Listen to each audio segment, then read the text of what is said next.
मागचे 5 वर्ष जनतेने मला लोकसभेमध्ये पाठवले. त्या काळामध्ये त्यांचं खूप सहकार्य मला मिळालं आणि आत्ताच्या निवडणुकीमध्ये लोकांनी पाठबळ दिलं. त्यांचे आभार मानले पाहिजे.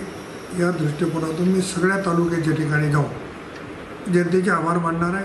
त्यांनी केलेल्या सहकार्याबद्दल त्यांचे ऋण व्यक्त करणार आहे. की मी काही त्याच्या खोलामध्ये गेलो नाही. ही गोष्ट खरी आहे की राज्यसभेचे 2 खासदार आहेत, विधान परिषदेचा आमदार आहे, विधानसभेचे आमदार आहेत.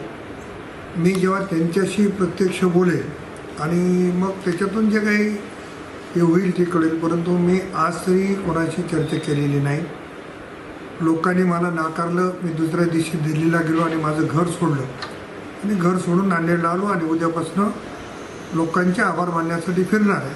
आणि ते सर्वात शेवटी पत्रकार मित्राशी देखील संवाद साधला. पक्ष जी सांगेल ती दिशा राहणार आहे. आता पक्षाचं काम करायचे, लोकांनी मोकळं ठेवले तर पक्षाचं काम करू. एबीपी माझा, उघडा डोळे बघा नीट.